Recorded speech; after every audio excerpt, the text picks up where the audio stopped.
reach? I didn't. Somebody's coming through. Get back. Wells. Alan. Hey guys, welcome to another installment of Trini Point of View. Just finished checking out Flash Season 3 Episode 3. This episode was kind of a filler with a little bit of what's to come. I'm not really a fan of the villain of the week theme that they use from time to time. I consider that more of a filler.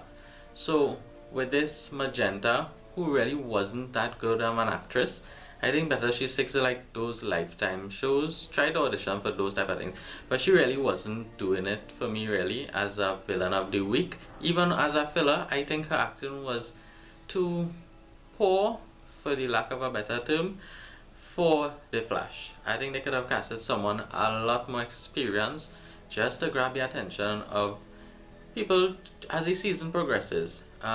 We got a little hint of what Caitlin could actually do in her acting, where Wells came to her and he was trying to tell her that she didn't do a good job talking to Jessie about not using her speed. So since season 1, this was the first time I actually felt like Caitlin could really pull out the acting jobs. Cisco didn't really have much to do this week, which is strange. Usually he has all those one-liners and the punchlines, but this week he was kind of, I don't know, more like in the shadow of everyone else, especially as Wells just come back on the scene. Tom Cavanaugh as Dr. Wells, he is probably one of the highlights of the episode because he comes back and within like the first minute that he's on screen, you can actually feel the energy increase throughout the pacing of the show. It's like he's not reverse Flash Dr. Wells, he isn't season 2 Dr. Wells, he actually comes back and he's more like the sarcastic Dr. Wells, which is real different and is something that I wasn't expecting. I saw any trailers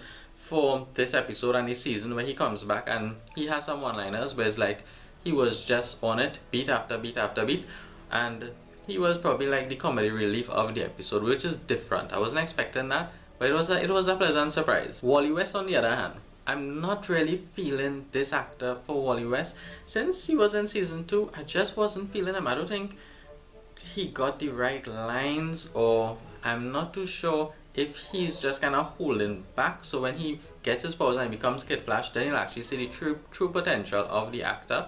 But since season 2, since the episode where they introduced him when he walked in the door, after that I just wasn't feeling him. It's like I could probably do with someone else attempting the role. It's similar to how I felt about Jimmy on Supergirl. It's like I'm just not feeling their acting skills and they're not bringing it as much as the other actors around them, which kind of, I don't know, it's like I'm just not looking forward to seeing him on screen as much as the others. Like I much prefer more screen time for Caitlin, Cisco, Dr. Wells and the others, rather than spend 2 minutes worrying about, gosh, we had to look at this fella pout again about not becoming Kid Flash. I was like, come on, just cut through it, and if he wants to be Kid Flash, let him be Kid Flash. He should have just stayed in the road and let the car bounce him, and he could stay in like the hospital for like 5 episodes trying to recover. Joe on the other hand, Joe really did a good job this week. He wasn't like the emotional Joe that we usually get because he always kills it, but it's like he was actually like this cool, calm, and he was like a real dad towards Wally, and it's like they so not match when it comes to the acting skills, but Joe really did like the good cop, bad cop, dad cop scene to perfection. I actually felt like he was so genuine in it, and when he came to Barry and he explained it to him, it's like it made so much sense that you look forward for his dialogue again with Wally West, but not really Wally West having dialogue with him, if that makes sense. Dr. Alchemy on the other hand, he actually came across as like a know-it-all bully who was just kind of condescending to Barry, which I kind of got upset about because I've grown so close to Barry as a character. It's like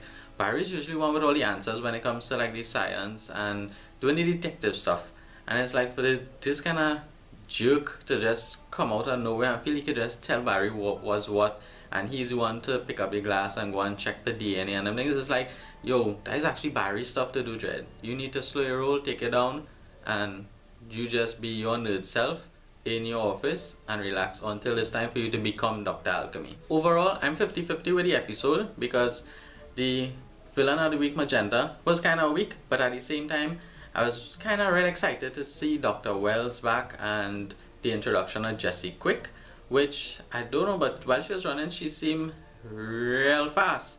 I was kind of shocked about that because I expected her to be trained to become as fast as Barry, but they didn't actually compare them. But she looked like she could probably take Barry on right now, you know. In addition to that and all, I was kind of disappointed that we didn't get to see her put on her Flash kit. That would have been like a highlight at the end of the episode. But I guess next week we'll probably get an idea of what she looks like in her new uniform. Other than that, I'm still torn whether it's like one of the better episodes, whether a solid episode. I'm just kind of torn 50-50 in between. So for this week, I'm going to say it is a filler with a little bit of something to carry us through to the next week. As much as I wanted to see a little more Dr. Alchemy, or maybe even a hint at Savitar, even though we got that little tail end of it, which was just like a light, I want to believe that is probably like Savitar, but that is not enough. I want to actually see Savitar, his uniform, what he looks like. I want to get an idea of where they're taking this season, because I don't want to get the repeat of like Barry going close to Dr. Alchemy only to realize who he is, and we have to go through that, the whole suspense of like, I'm your friend, no I fooled you, I'm the bad guy. I just don't want to go through that this season. So I'm really looking forward to next episode really giving us a little hint at something else, if not the big reveal of Savitar. Alright guys, thanks for checking out another installment of Trini Point of View. I look forward to seeing you next week for episode 4 of The Flash. See you then.